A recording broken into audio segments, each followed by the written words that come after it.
El exón es la única parte que va a ser codante y que va a generar la proteína. ¿Ya? Entonces el exón son estos puntitos rojos que ves aquí y lo más grande es el intrón. El intrón es lo que no se codifica. Lo que no codifica, no se usa, no se expresa. Entonces tenemos la región del exón, que es pequeñita en comparación al intrón. Es una secuencia. Secuencia codante, exón, secuencia no codante, dentro de un gen. Por eso mucho se pone aquí, se detalla qué tan largo puede ser un exón, qué tan pequeño, cuál es el promedio del tamaño de los exones, 145. Si nosotros vemos el porcentaje de DNA en exones, solamente es el 1.5%. Este pedacito de aquí. El resto es intrones. De todo el 100%, un 1% es lo que va a codificar proteína, 1.5. Hay una gran cantidad que es intrones. Y todo esto es un gen. O sea, entre 25% del genoma humano es genes. Hay una gran porción, que también será otro 25%, que son secuencias únicas pero no son repetitivas. Y el 50% de aquí son secuencias altamente repetitivas, aproximadamente elementos repetitivos. Y estos elementos repetitivos corresponden muchos a transposones. ¿Qué es un transposón? Una secuencia que va saltando de lugar en lugar dentro del cromosoma. ¿Por qué? Porque son elementos que se asemejan a virus y virus retrovirales. Posiblemente sean fósiles de alguna infección viral que tuvo el humano en su momento de evolución y que ese virus se quedó allí. Y lo único que hace es moverse a través de los cromosomas. Entonces eso causa variación también en nuestro genoma. ¿Cómo analizamos nosotros nuestro genoma? La forma más fácil, más grosera, porque no es un análisis al detalle, es el análisis del cariotipo. ¿Qué lo analizamos? Cuando las células están en etapa de metafase. Los cromosomas se observan bien, los cromosomas se pueden teñir. Y si ustedes observaron la tinción con la orceína, no es homogénea. En cada cromosoma hay regiones donde va a penetrar bien el colorante y regiones que no van a penetrar el colorante. Entonces nosotros lo observamos aquí y podemos observar que hay regiones claras y regiones oscuras. Regiones oscuras serán las que tienen más colorante y las otras no tienen tanto colorante. Eso se hace con orcina todavía, con carmín acético. Y se puede diferenciar.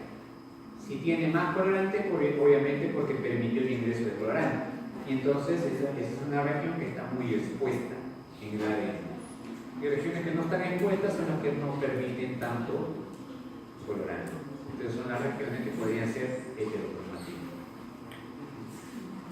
Bien, ese análisis se hacía hace unos 30 años atrás, hasta que aparecieron los fluoróforos. El uso de fluoróforos empieza a partir de los 1990, donde hay moléculas que con una determinada luz da una coloración característica. Entonces ya el cariotipo se observa de esta forma. ¿Y eso qué me permite? Hacer un análisis de cromosomas aberrantes. Hay aberraciones. En el proceso de la división celular producen trisonías, ¿se acuerdan? En el proceso de la división celular puede también haber este tipo de translocaciones. Aquí tienen el cromosoma 6 y el cromosoma 4. Pero ¿qué ocurre si alguno de estos se trasloca quiere decir se corta y se une a otro segmento del cromosoma. Entonces genera un híbrido de cromosoma 6 y 4, un híbrido de cromosoma 6 y 4. Y esto ocurre. Son aberraciones que pueden analizarse a través de cálculo. Vamos a pasar al tema de duplicación de ADN. Para duplicar el ADN, nosotros necesitamos, en el caso de un ADN circular, solo un origen de replicación. Y a partir de allí, todo el ADN se duplica. Pero en el caso de un ADN lineal y largo, especialmente en eucariotes, necesito varios orígenes de la replicación, que solamente se activarán una sola vez, porque dependen de las ciclinas. Las ciclinas nos ordenan que se activen y se activa solamente una vez y solamente se genera una copia de ADN. Porque si se activan varias veces, entonces vamos a tener varios fragmentos de diferentes tamaños. Entonces esa es la característica. Los orígenes de replicación en eucariotes solo se activan una sola vez. Y se activan, obviamente, mediante el análisis mediante la utilización del complejo de duplicación, que sería mediado por una enzima que va a sintetizar la nueva L en sentido 5'T', que reconoce el oxidrilo de una molécula previa, un primer, la DNA polimerasa. Toda ADN polimerasa necesita de un cebador, un primer, que tiene de característica este oxidrilo. Si no hay este oxidrilo, la polimerasa no puede actuar. Entonces, la síntesis empieza a partir de este oxidrilo y va en sentido 5' hacia el 3'. Este 3' oxidrilo se une al 5-fosfato de un nucleótido trifosfato. Los diclótidos que intervienen son nucleótidos trifosfatos. Y todo esto sobre un molde de ADN. Y se libera obviamente el pirofosfato.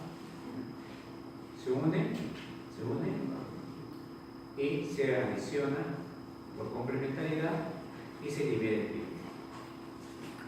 La enzima, que es esta, que tiene obviamente que sostener como una especie de mano que sostiene, que tiene un sitio activo, una bolsa enzimática, donde va a ocurrir la síntesis del ADN, donde está el molde, el primer y obviamente los nucleótidos que van a incorporarse.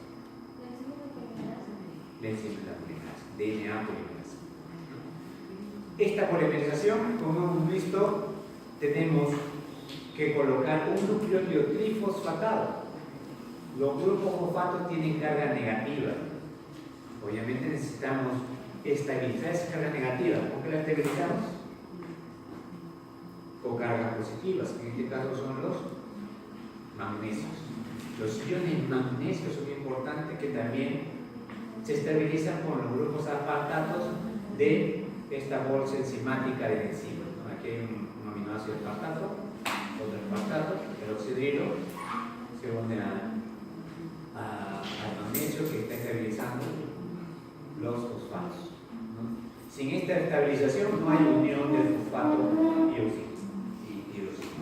Entonces es importante el magnesio en la síntesis de la ADN polimerasa. Pero la ADN polimerasa también tiene que restringir qué nucleótido va a ingresar. Hay nucleótidos de ARN y la polimerasa reconoce porque el ARN, el nucleótido de ARN, el ribonucleótido, tiene un oxidrilo. Por eso es que no puede colocar este oxidrilo. Tiene un aminoácido discriminador. A pesar de todo eso, la polimerasa también tiene un mecanismo de relectura, de proofreading, es relectura, que es la actividad exonucleasa 3', 5'. Ustedes ven que es contraria a la síntesis. La síntesis es 5' hacia 3' y la de proofreading es contraria. A pesar de ese proofreading, si se miden todos los errores que pueden cometerse en la síntesis, hay un error en la polimerización de cada 10 a la 5 nucleótidos. Hay un error en cada 100 proofreading que se han ejecutado. Hay un error en cada 100 malos apañamientos que se han ejecutado también, que se han corregido por el sistema de reparación. Si nosotros hacemos una combinación de todos estos errores, podemos tener un error por cada 10 a la 9 pares de bases. Entonces, en una duplicación, en nuestro caso, que tenemos 3.2, 3.4 por 10 a la 9, la célula hija posiblemente tenga un error en la síntesis de nosotros. Eso es lo que hace que nuestras células se empiecen a diferenciar. Obviamente por los errores, hace que las células empiecen a envejecer, que empiecen a dañarse. Obviamente eso ocurre más en las células somáticas, pero no en las células germinales, ni en las células madre, porque eso sí tiene que estar específicamente conservado en la secuencia. La síntesis, ¿cómo se produce? Una hebra se sintetiza de manera continua y la otra se sintetiza de manera discontinua, con fragmentos de eucasal. Se produce una horquilla de replicación donde la DNA polimerasa abierto primero el ADN, la DNA polimerasa se ubica para sintetizar el ADN, una de manera continua y la otra de manera discontinua. Aquí tenemos que se ha abierto, se ha generado un primer de RNA, pues está de color verde, y se sintetiza.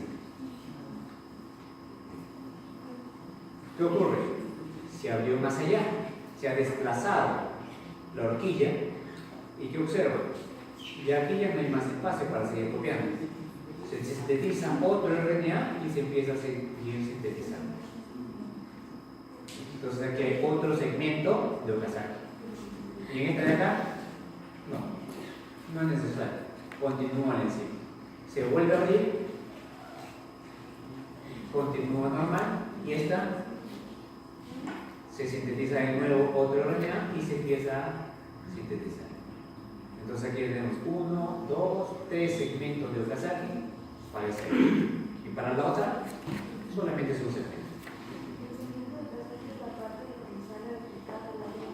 Sí, pero es solamente un segmento que tiene que unir a todos los otros en la hebra retardada o en la hebra retardada para poder completar esa hebra.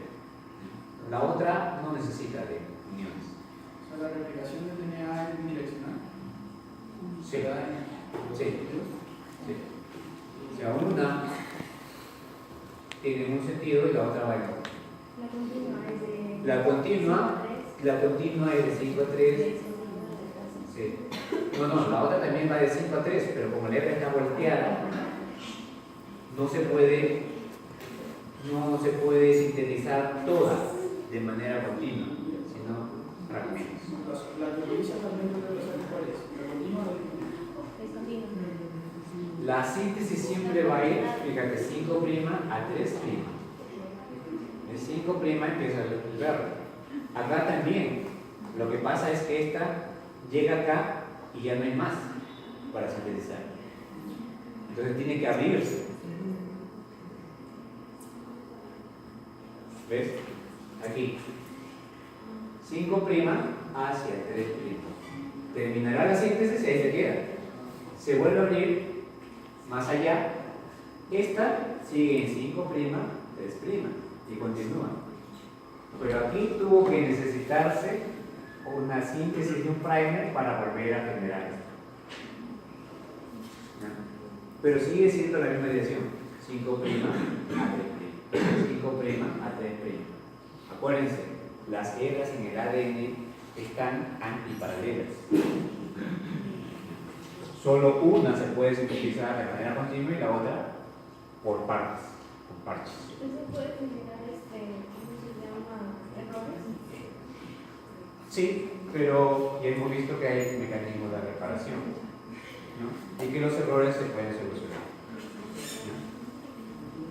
¿no? En todo este proceso, ¿quiénes intervienen? La primasa, en este caso la primasa es la que genera la hebra de RNA, el primer, la DNA G en el colo. La DNA helicasa que va a romper, desenrollar el ADN. SSB, que son proteínas de unión a simple cadena de ADN. Aquí este segmento de ADN está en forma de hebra simple. Entonces son proteínas que se unen a single strand, es en inglés. SS es de single strand, DNA en una sola hebra. Y que puede sufrir daños. Y por eso inmediatamente se colocan estas proteínas para proteger el DNA de simple cadena. Y las topoisomerasas. ¿Cuál es la función de las topoisomerasas? No se las ve aquí, pero sí se las ve acá. Cuando el complejo de replicación, todo es maquinaria replicativa, está desenrollando el ADN, se está formando en el otro extremo un superenrollamiento positivo. Eso va a generar un nudo. Y entonces las topoisomerasas van a cortar ese nudo y lo van a invertir.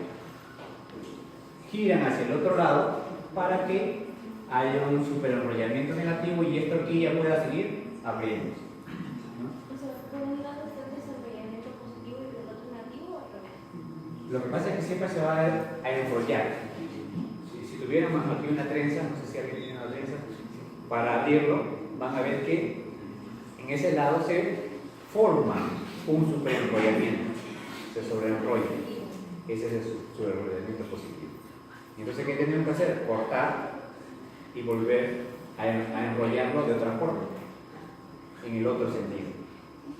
¿Ya? Y eso es lo que hacen las topoisomerasas. Desenrollan en el sentido opuesto. Y obviamente ya permiten que se siga viendo el ADN. Y aquí obviamente tenemos que se puede usar, porque aquí hay fluoroquinolonas que inhiben la girasa. La girasa es una topoisomerasa y la fluoroquinolona se utiliza como un antibiótico, ¿cierto? En bacterias. Entonces, las gram negativas están bien. La ciprofloxacina y la levofloxacina inhiben topoisomerasas. Si inhibo topoisomerasas, se forma un nudo y el ADN no se puede duplicar. Entonces, la bacteria no se va a poder dividir. Y para eso se usan estos fármacos, ciprofloxacina y levofloxacina. En el caso de eucariote tenemos más polimerasas que en el caso de procariote. La polimerasa involucrada en eucariotes para la replicación total es la polimerasa 3. En el caso de eucariotes tenemos involucrada la polimerasa alfa que sintetiza el primer, la polimerasa delta que sintetiza los fragmentos de Okazaki, la hebra retardada, y la polimerasa epsilon que sintetiza la hebra cortísima. Así se produce esta síntesis. En el coli vamos a ver primero. La DNA reconoce el origen de replicación. Es una secuencia muy específica del origen de replicación. El origen. Entonces la DNA es una ATPasa, genera una apertura del origen de replicación y ahí se incorpora una DNA helicasa, la DNA B y la DNA C. Ambas empiezan a desplazarse sobre el ADN rompiendo la hélice de ADN y obviamente se genera aquí un hueco. En ese hueco se va a introducir la DNA G, que ya hemos dicho que es la primasa que genera el primer de RNA. Y a partir de allí vendrá la polimerasa 3 y empezará la síntesis. La polimerasa 3 de coli es particular porque tiene 3 segmentos, ¿no? 3 subunidades de polimerasa unidas en una especie de deslizador, una proteína deslizadora sobre el ADN. Entonces, ¿qué hace? Una de las 3 unidades se va a encargar de sintetizar la hebra continua. Y las otras 2, ustedes ven aquí, estas otras 2 están para esta hebra discontinua. Porque esta empezó y ya está. Aquí recién está empezando la otra. Este empezó aquí, el primer, y sintetizó. Ya está terminando. Esta otra, aquí recién sintetizado el primer y aquí está empezando. Todo esto está desnudo. La otra simplemente continúa con su hebra. Sí.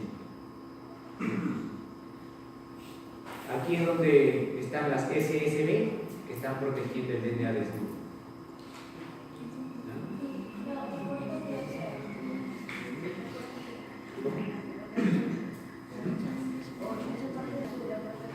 Este de aquí. Eso es el deslizador, es este, que se engancha al DNA y empieza a deslizarse sobre el DNA. Es una proteína deslizante, ¿no? Como una especie de clip que se desliza a través del ADN y empieza mientras que se va abriendo. Eso es lo peculiar de esta proteína 3 o la enzima en E. coli. En el caso humano es un poco más, en el caso de mamíferos es más distinto. Ya le hemos dicho que la helicasa en eucariotes depende de disciplinas, la CDC6 y la CDT1, para que se active la helicasa. La helicasa es esta, la MCM27 en mamíferos. Esta helicasa, si no están activas estas ciclinas, no se van a unir al origen de replicación. Y hemos dicho que hay varios orígenes de replicación en el caso de eucariotes. Entonces, se une la helicasa, su función es abrir el ADN y hacer que la polimerasa alfa, que es la primasa, sintetice las moléculas de RNA y que también se adicionen las polimerasas epsilon, que hemos dicho, la cadena continua, y la polimerasa delta para la cadena discontinua. Aquí sí las unidades están separadas, no están juntas. Por lo tanto, aquí la síntesis es más larga, la horquilla de la replicación es más larga. El problema de la duplicación es que en un ADN lineal, una hebra se sintetiza completa, pero la otra, que es la que está en sentido contrario, se sintetiza de manera fraccionada. Estos RNA se remueven por otra proteína y otra enzima vendrá y sellará. Al final lo sella. El problema es que cuando remueve el último primer del segmento de Okazaki, no puede generar esta secuencia, porque no hay espacio para generar un cebador y colocar un oxidrilo que necesita la polimerasa. Habíamos mencionado que en la síntesis de la polimerasa de ADN lo importante es este oxidrilo. Sin este oxidrilo no hay síntesis. Y obviamente aquí en este extremo no hay ese oxidrilo, porque tenemos el 5', tenemos un fosfato. Y entonces todo ese segmento se pierde. Por eso el cromosoma se empieza a cortar. Eso ocurre mayormente en las células somáticas. En las células embrionarias no ocurre. Eso también es otro de los motivos por el cual envejecemos. Una célula más vieja tiene un cromosoma más corto. Pero en las células embrionarias, las células tienen el mecanismo de solución, que es el uso de telomerasas. La telomerasa extiende un segmento repetitivo, que es TTAGG, que lo mantiene gracias a que estas telomerasas tienen un molde de RNA complementario. Entonces, en realidad, estas telomerasas son unas transcriptasas reversas. Transcriptasas reversas que llevan su propio molde y empiezan a sintetizar a partir de un extremo. ¿Pero de cuál extremo? ¿Del extremo que tiene el error? ¿Del extremo que se ha cortado? No. no de ese extremo, sino del otro, del que está más largo. Fíjense, aquí está el error, aquí está la falta, pero en el otro empieza la síntesis, porque siempre la síntesis es de 5' hacia el 3', entonces se interesa. Pero eso genera espacio para que aquí se coloque otro RNA y también tenga el 5' hacia el 3', ¿no? Entonces hay espacio para sintetizar. ¿Qué es lo que he hecho? El error que estaba en esta posición ahora está más allá, más lejos. Entonces se mantienen las secuencias importantes y se aleja el error. Eso es lo que hace la telomeración, alejar el error. El DNA puede tener otros errores, porque está sometido a un medio que tiene, obviamente, con el cual interactúa con otras moléculas, con el cual sufre radiaciones. Nosotros sufrimos de radiación ultravioleta, nos exponemos a rayos X en el caso de cuando nosotros nos tomamos una radiografía, y eso puede producir que el ciclo celular se detenga. En el mejor de los casos, la célula entrará en apoptosis si tiene error y morirá. En el peor de los casos, la célula empezará a hacer metástasis de cáncer, célula cancerígena, y tendremos un tumor, ¿no? Entonces, existen diferentes mecanismos de reparación. Este es el MMR, que es mecanismo de reparación de malo apareamiento, que si está errado en estas posiciones de estos genes, va a producir cáncer de colon. Este de aquí, el NER, es un sistema de reparación por excesión de nucleótido, que es muy importante en los casos de xeroderma pigmentosa y que pueden ser, su error puede producir cáncer de piel. Hay variantes. Otro importante es el del sistema de reparación homóloga, que está relacionado con el gen BRCA2, que provoca cáncer de mama. Así hay otros genes más. Nosotros debemos de entender de que en una célula todos los días hay error. Todos los días en una célula hay 5.000 depurinaciones. Se eliminan las purinas. Hay 100 deaminaciones por día en cada una de nuestras células. Y nuestro sistema tiene que estar reparando, ¿no? ¿Qué ocurre con una depurinación? Se pierden las guaninas. ¿Qué ocurre con una deaminación? Las inosinaas se pasan a elegir a un uracilo, ¿no? Este es el caso de xeroderma pigmentosa. No se pueden eliminar los dímeros de timina, de pirimidina, y en este caso empiezan a haber manchas, ulceraciones, en los casos más graves, y cáncer de piel. Pero hay varias graduaciones de este defecto. ¿Por qué? Porque en la guía de reparación por excesión nucleotídica hay dos mecanismos importantes. Un mecanismo global, que es simplemente un censo que hace la célula sobre el ADN y encuentra que hay esta dimerización, timina y timina se unen, que están juntas y se están uniendo, no entre cadenas, sino en la misma hebra. Y obviamente envía 8 proteínas para hacer esta reparación. ¿Qué pasa si una de ellas está dañada? No hay esta reparación.